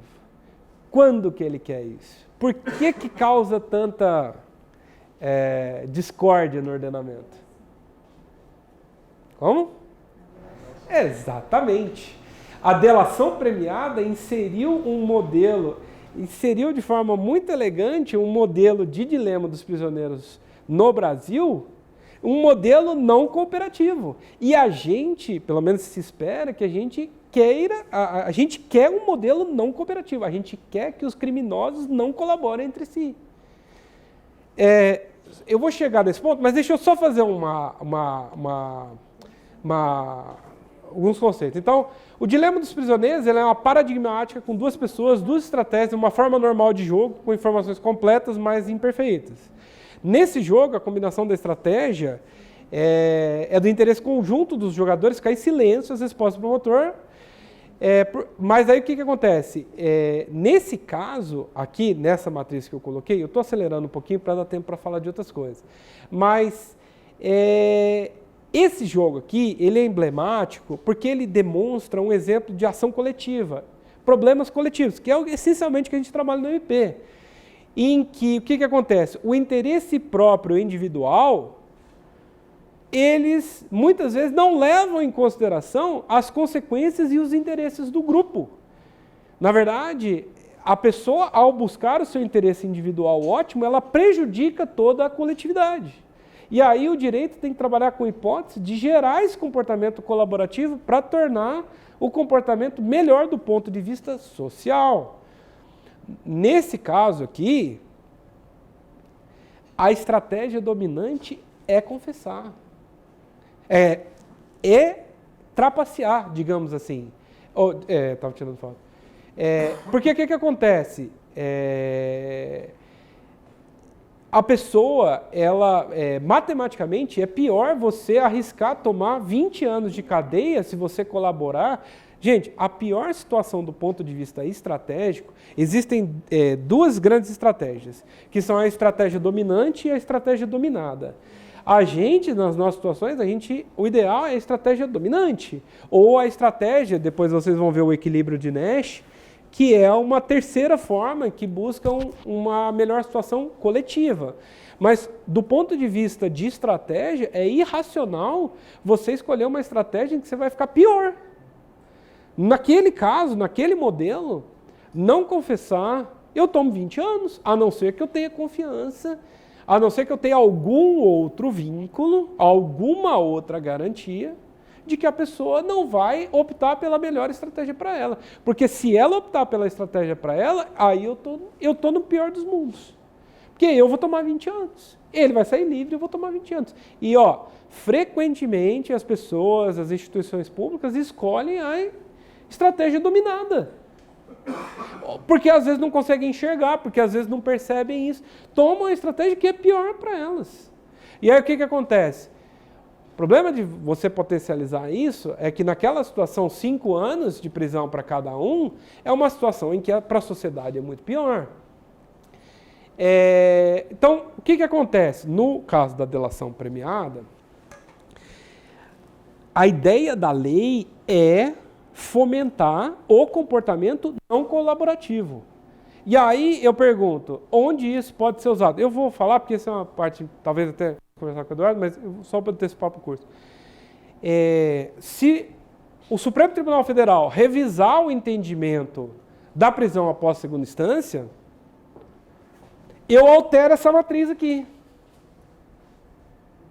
Entendeu? Se o Supremo Tribunal Federal revisar o entendimento da segunda instância, o que acontece? O risco de uma pessoa ser presa com prisão definitiva, sem ser prisão preventiva, com prisão com base no mérito, execução, cai exponencialmente. E aí o que acontece? Esse resultado aqui muda. Se o meu risco de ser preso é baixo, para que eu vou cooperar? Para que eu vou colaborar? E tem mais uma coisa.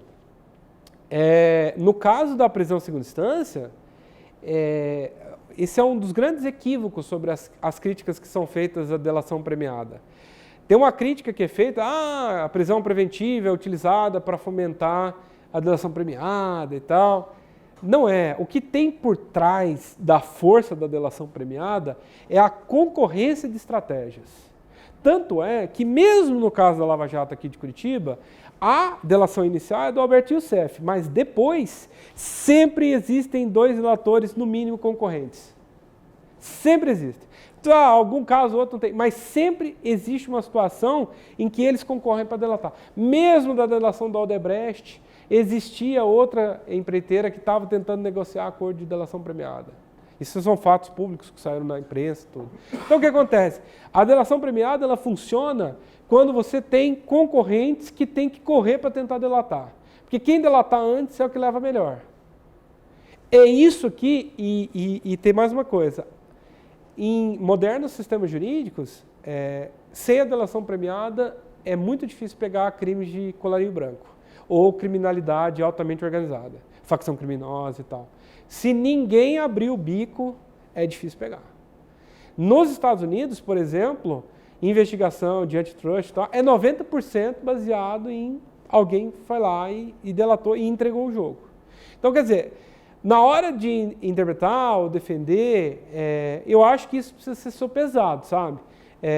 Eu posso querer usar uma leitura formalista da prisão em segunda instância, tudo bem, mas será que as consequências não devem ser levadas em consideração? Porque se for alterado, eu posso afirmar para vocês, a resposta racional esperada é, se for alterado o entendimento de que há impossibilidade de prisão em segunda instância, a delação tende a afundar.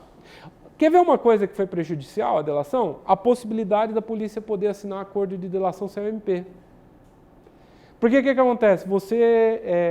Você enfraquece a concorrência entre os concorrentes para delatar. Porque se um não consegue assinar um acordo de delação com o MP, ele corre e tenta assinar com a polícia. Então, quando você tem mais de um órgão que pode assinar, você dificulta. A gente, nesse âmbito, tem que fomentar o comportamento não colaborativo. Em outras áreas, como direito ambiental, talvez o processo, é importante fomentar o comportamento colaborativo. Uma das formas de fomentar o comportamento colaborativo, acho que não vai dar para falar tudo, mas é o chamado equilíbrio de Nash. O equilíbrio de Nash é a forma pela qual a combinação de estratégias, o Nash ele descobriu uma falha no pensamento do Adam Smith. Que o Adam Smith dizia que a busca do interesse individual necessariamente vai levar a um melhor resultado coletivo. E o Nash demonstrou que isso não necessariamente é verdade. O Nash ele aponta no estudo dele que, às vezes, a busca do interesse individual pode levar a um interesse coletivo pior. Ele até dá o exemplo do filme, como o tempo está muito apertado, eu não vou poder passar, mas ele demonstra, no caso, por exemplo, a ideia, no caso do Dilema dos Prisioneiros, por exemplo, é tentar fomentar Alguns falam em equilíbrio de Nash superior e inferior, mas a ideia é tentar formar um equilíbrio de Nash aqui, que a melhor resposta à estratégia das outras pessoas seja o comportamento colaborativo. Então, o Nash, ele desenvolveu essa ideia matematicamente. Não necessariamente vai ser assim, mas na leitura que isso pode ser feito no direito, é a busca desse comportamento em que a essência do comportamento do equilíbrio de Nash é a pessoa buscar a melhor resposta possível para a resposta que vem do outro lado. E aí o que acontece? Quando eu tenho um comportamento colaborativo, eu fomento que essa resposta, melhor resposta possível, seja algo em que eu abra mão do que seria o ótimo, é o verdadeiro abrir mão do ótimo para ter o bom, para que seja bom. Está muito em cima da hora, eu ainda gostaria de tratar com vocês, mas acho que não vai ser possível. Eu só vou dar um conceito só para encerrar, mas não vou colocar os desmembramentos. Só para um último exemplo de teoria dos jogos, o dilema dos jogos é o principal. O outro é a tragédia dos comuns. Outro grande exemplo da teoria dos jogos. A tragédia dos comuns, ela é muito Brasil aqui, gente. Isso aqui é o Brasil, assim, escancarado. Na tragédia dos comuns, é um problema de ação coletiva em que é o seguinte. Comum aqui eram esses pastos comuns. Pela tragédia dos comuns, vamos supor que um determinado pasto, você tem alguns pastores, fazendeiros, que podem colocar um determinado número de vacas ou ovelhas, enfim, para consumir o pasto de um determinado, esse recurso comum. O pasto aguenta, por exemplo, que cada pastor ou fazendeiro coloque, por exemplo, 3 vaquinhas ou 3 ovelhas para pastar lá. Aí o que acontece? Um deles, ou outros, de repente, em vez de colocar 3 vaquinhas, coloca 4. Porque uma vaquinha a mais não vai dar tanta diferença assim, e a pessoa tem uma vantagem que é de colocar uma vaquinha a mais. O problema, e aí vem a tragédia dos comuns, é que se todo mundo pensar assim, o pasto não aguenta e vai acabar o pasto e todo mundo fica numa situação pior.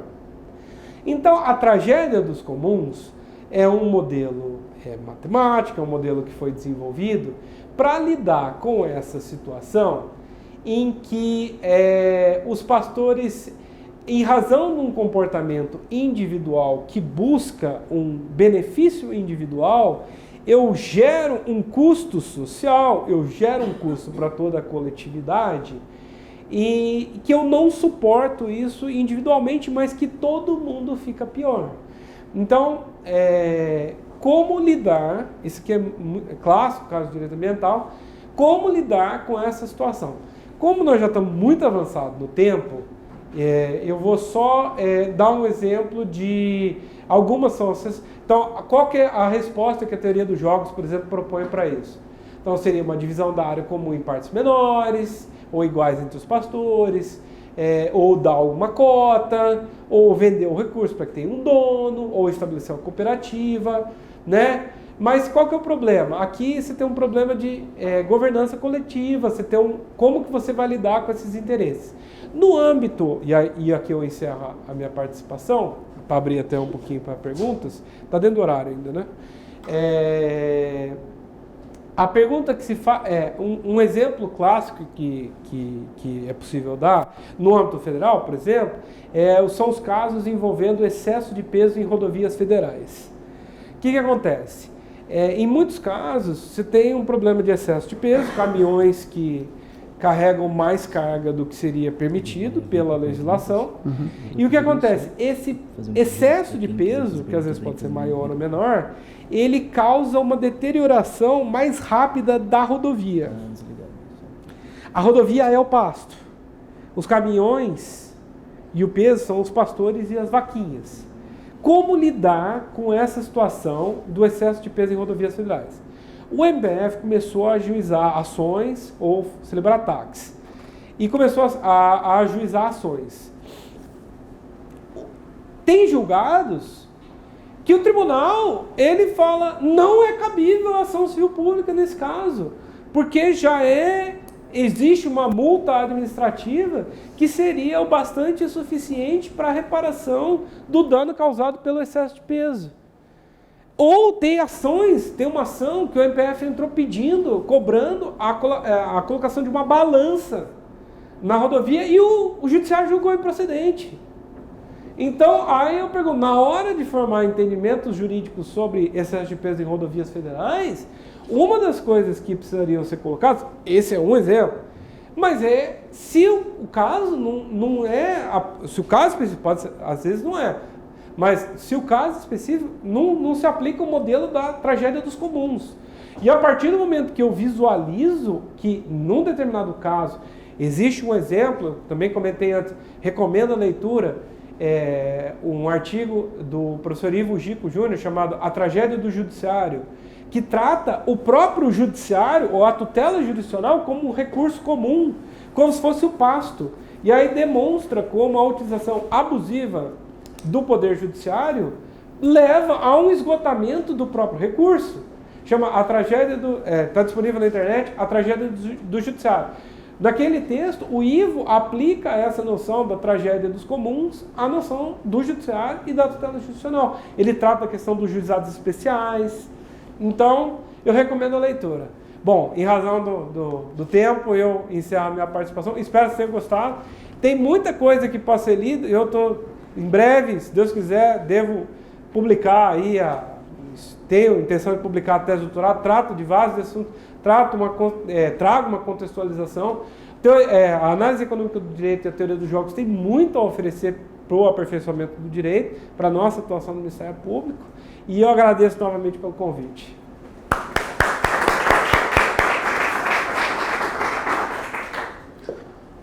Bom, nós que agradecemos, André.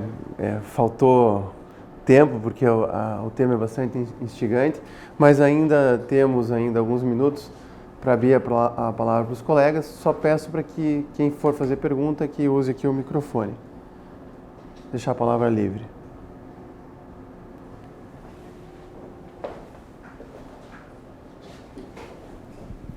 Oi, meu nome é Kolbe, eu sou da Procuradoria-Geral do Estado. Eu tenho duas perguntas.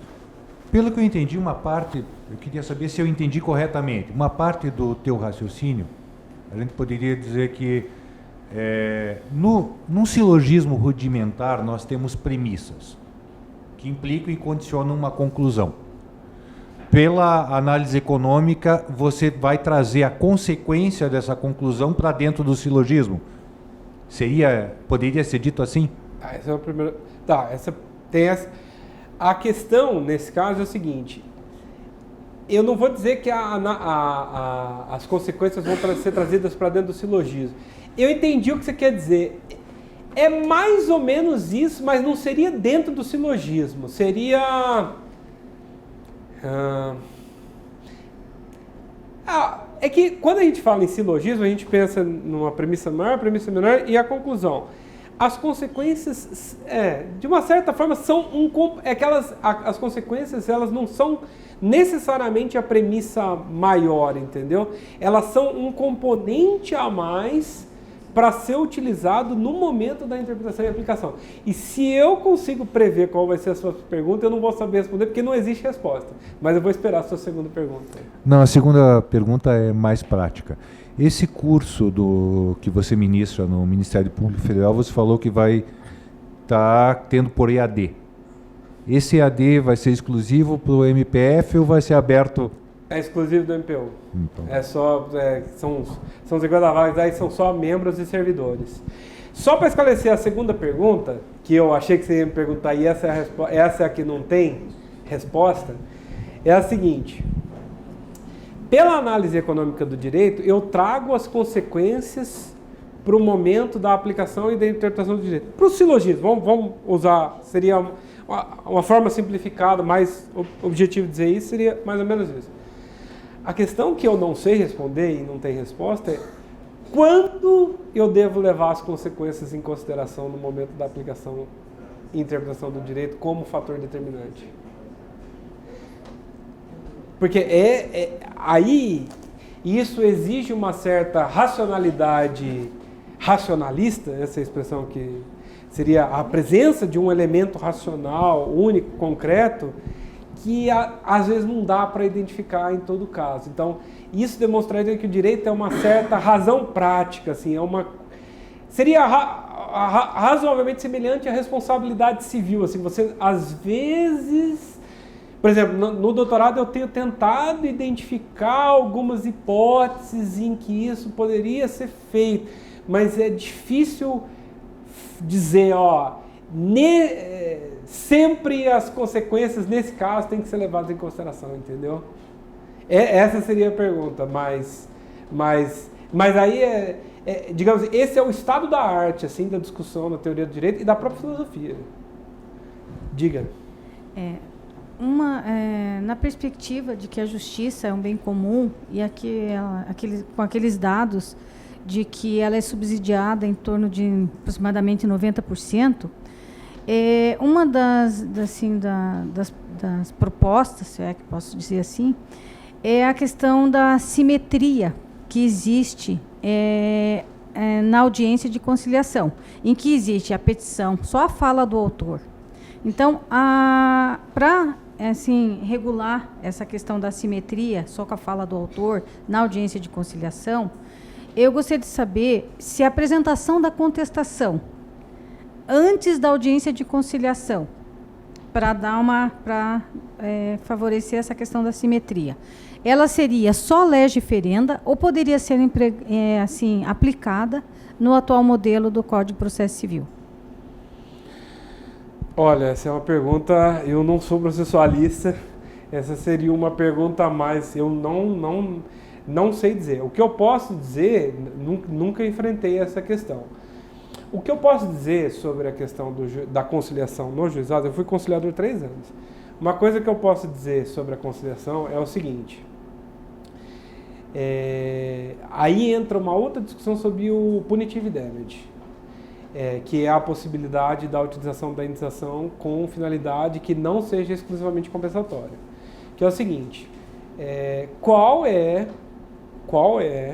racionalmente a estratégia a ser utilizada por uma empresa que usa o juizado especial se, vamos supor, uma determinada empresa prestadora de serviço público ou banco, enfim, que tem milhões de clientes e usuários. O banco, por exemplo, ou empresa X qualquer, ela tem esse número, que vamos supor, de cada 100 mil prejudicados, vamos supor, eu não estou dando números concretos, estou dando exemplo hipotético. 10 mil entrem, dos 100 mil, 10 entrem com ações. Dos 10 mil que entrem com ações, o prejuízo estimado para cada ação, suponhamos que seja R$1.000, indenizações baixas. Por que essa empresa vai fazer acordo? Mas daí não funcionam o quê? As agências reguladoras. Ou, assim, deveria haver algum trabalho das agências reguladoras ou dos órgãos que fiscalizam essas entidades, ou bancos, as empresas de telefonia.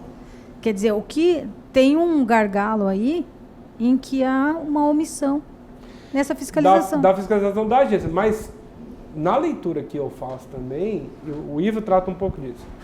Por exemplo, qual seria uma forma de você facilitar, melhorar o acesso à justiça e de reduzir esse problema? Primeiro, diminuir a insegurança jurídica. Então, vamos supor, a empresa, em determinadas situações, quem atua em direito bancário, por exemplo, sabe que inclusão indevida de nome do Serasa, ou caso de energia elétrica, corte indevido, cobrança indevida, que isso é pacífico, com base em tal prova, que se entrar com a ação, vai ganhar. E vem um segundo aspecto, primeira, segurança. Primeira, a empresa ter certeza de que cada ação proposta vai gerar um prejuízo. Porque isso nem sempre acontece.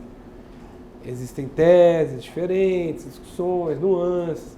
Então, é o judiciário formar, fixar, se fizer isso, a consequência é essa. E segundo, Se o prejuízo que a empresa estima que vai ser 1.000 por ação, virar 50. Porque aí, o que acontece? Por isso que não é sanção premial.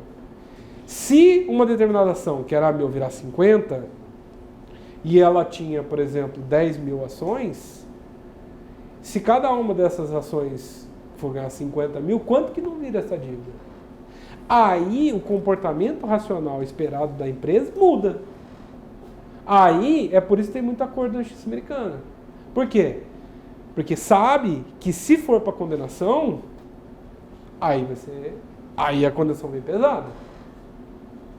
E sabe que a condenação é certa. Então, são os dois elementos que mudam o comportamento. É uma das partes saber que a condenação é certa e ela saber que vem uma paulada. Aí ela negocia. Tanto é... Olha, eu já estou aí, graças a Deus aí, se Deus quiser, 8 anos de carreira. Não é tanto, mas a gente já consegue ver algumas coisas. Muita gente sabe, membro do MP, que às vezes para negociar você tem que entrar com a ação. Que a empresa só negocia depois que você entrou com a ação. Eu já tive caso que eu fiz acordo no âmbito de ação que a empresa não aceitava nem negociar comigo. Depois que eu entrei com a ação e o juiz deu a liminar, e a liminar foi mantida no tribunal, aí a conversa mudou. Entendeu? Então, isso muda a questão de... São as estratégias que você vai adotar. Diga, quem... A questão da análise econômica, ela influencia tanto para o aplicador, para o intérprete do direito, e pelo que o senhor trouxe, e a gente trabalhou até agora, com os órgãos oficiais de poder, Foucault, né? Mas a gente sabe também que tanto Jeremy Bentham quanto John Stuart Mill, eles estruturaram e trabalharam o utilitarismo também sobre o viés da criminologia, e eles são aplicados até hoje com base nisso. E nós sabemos também que a racionalidade econômica ela está fora também da análise econômica, não só nos órgãos oficiais de poder, do aplicador do direito, mas também daquele que infringe a lei. Então nós sabemos que, por exemplo, principalmente as pessoas jurídicas e a Odebrecht na Lava Jato foi o grande exemplo disso, de uma racionalidade econômica para justamente desvirtuar a aplicação da lei. O senhor trouxe também os pressupostos da análise econômica. Eu quero saber se a racionalidade econômica por esses órgãos, por esses atores que não são, ou que não obedecem, ou que infringem a lei, eles obedecem os mesmos pressupostos da aplicação oficial, dos órgãos regulares, dos intérpretes oficiais de direito? Pergunta. É o seguinte, aí existe a análise, no doutorado, especificamente estou tratando da análise econômica do direito penal. Eu tive a oportunidade de publicar um texto com um amigo que é juiz de execução, do Estado de São Paulo. Nós publicamos um artigo sobre a remissão, possibilidade do cômputo da remissão no caso de ensino profissionalizante. E lá a gente faz uma análise econômica da execução penal e demonstra que, por exemplo, no caso da reincidência, você tem um problema complicado que basicamente uma... eu tenho definido isso na tese e tal, é o efeito marginalizante do registro criminal.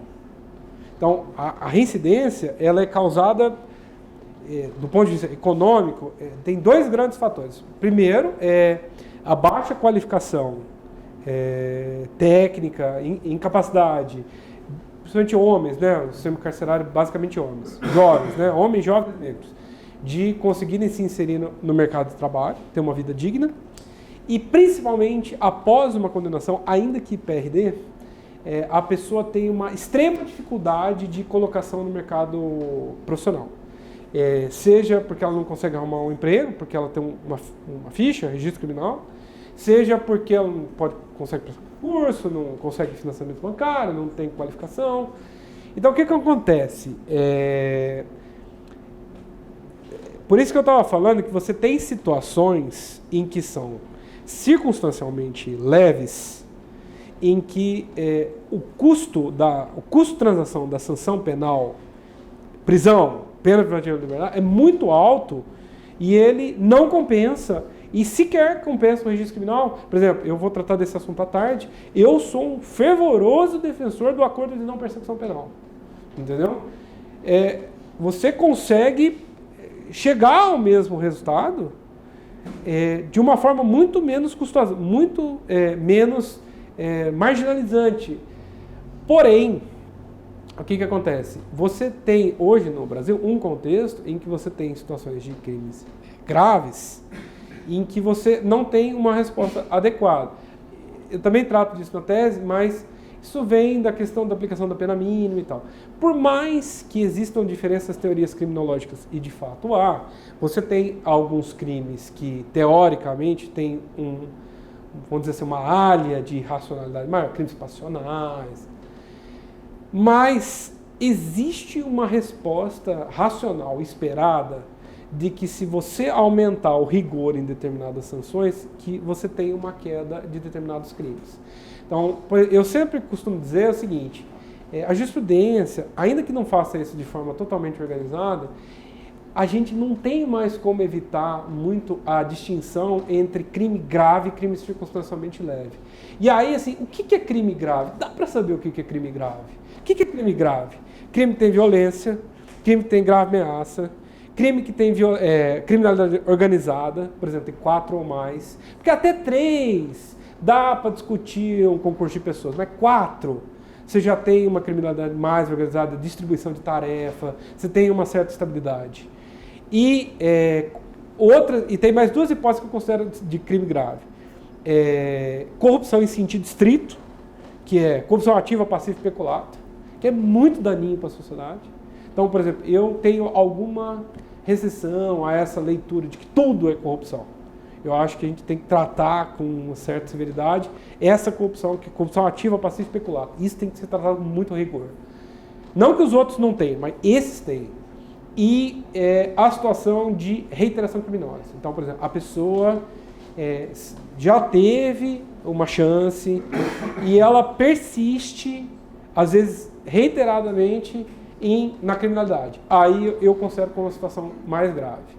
Então, eu acho que fazendo esse corte, tudo bem, a gente pode utilizar determinadas teorias criminológicas.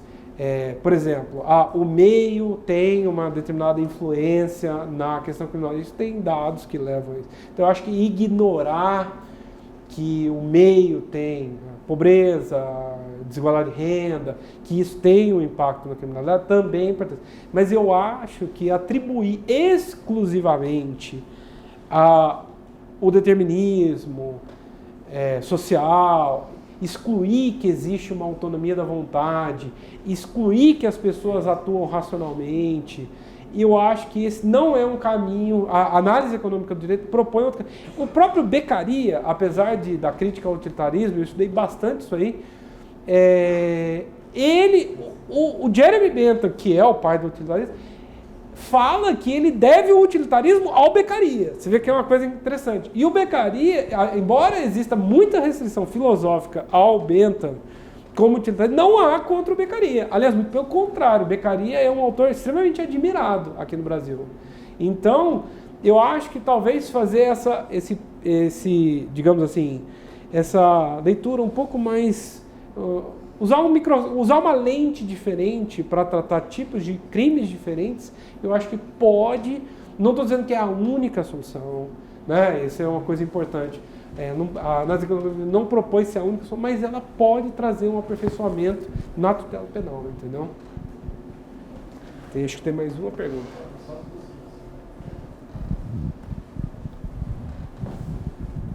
Bom dia. Só para... o senhor acha que teve alguma influência... que você trabalhando com a condução coercitiva, você viu o quanto ela era eficiente, porque você conseguia trazer um número gigantesco de atores ali, sem um constrangimento, ao meu ver, tão grande como prisão. O senhor acha que a eficiência, né, da condução coercitiva talvez desequilibrou um pouco o jogo para ela exigir essa resposta de negação dela? Qual é o problema da vedação à condução coercitiva da forma como ela estava sendo aplicada? Porque é o seguinte... Estou falando, obviamente, da condução em geral, no âmbito de operações, de condução, para... Né, Qual era a finalidade da condução coercitiva? Qual era a finalidade técnica da condução coercitiva? Como era usado ou de fato? Ou como está na lei? Porque como ele era usado para que várias pessoas falassem ao mesmo tempo de uma forma que não pudessem combinar as versões. Então, uma das grandes vantagens da condução coercitiva era evitar a decretação de prisão desnecessária. Isso, exatamente. Então, o que acontece? Ela era um meio termo entre você decretar a prisão, que é uma medida muito violenta, e você não ter o resultado esperado. Então, aí a condução coercitiva passou a ser utilizada como esse meio termo. Então, na verdade, quando se firmou, agora me parece que é uma questão que até está pacificada, né? Tem a própria lei agora de abuso de autoridade, mas quando você passou a vedar, qual é a consequência esperada? Mais prisão, né? Mais prisão. Ou você não tem um resultado da investigação. Então, mas assim, às vezes você acaba pedindo, é mais fácil pedir 10 conduções e 10 prisões do que pedir 20 prisões, sempre dá uma... pessoalmente, assim, eu tenho alguma restrição quanto o uso da prisão preventiva. Eu acho que essa é uma crítica que eu acho justa. Por exemplo, existe uma quantidade relevante no sistema penitenciário de prisão acima do que seria o ideal de prisão preventiva. Então, mas no caso seria temporário, eu acho, para fim de investigação, né? Não, sim, mas vamos dizer assim, prisões processuais, digamos assim. Eu acho que existe uma quantidade, seja prisão temporária é uma quantidade bem menor, né? Mas mesmo assim, eu tive recentemente um caso de prisão temporária que foi um mecanismo que a gente tinha como utilizar. Depois o sujeito acabou até saindo, mas depois as investigações prosseguiram e tal. Mas assim, você vedar terminantemente o uso da condução coercitiva daquela forma, o impacto isso precisaria ser medido com dados empíricos, mas o estímulo que é dado é decretar mais prisão, preventiva ou temporária, que seja temporário, ou não ter resultado que você poderia ter na investigação, que também é uma perda social, né? A partir do momento que você... Porque aí surgem aquelas questões. Um vai depor, o outro não vai. Aí você começa a gerar a possibilidade de combinação de depoimento. Você prejudica, você tem um prejuízo para a prova, né? Então, mas dentro dessa análise econômica, o senhor acredita que ele desequilibrava o jogo em favor da investigação no nível que passou a incomodar, como, enfim, diversas outras coisas? Olha, aí entra um outro componente que aí precisaria ser codificado também, que é a questão da exposição, uso de algema, cobertura de mídia, que aí tem esses outros componentes. Eu, talvez, pensando aqui, né, na resposta, talvez, sob a ótica da análise econômica do direito, uma alternativa à vedação absoluta ao uso da condução coercitiva, talvez pudesse ser permitir a condução coercitiva, mas com um endurecimento contra a eventual exposição indevida dos acusados.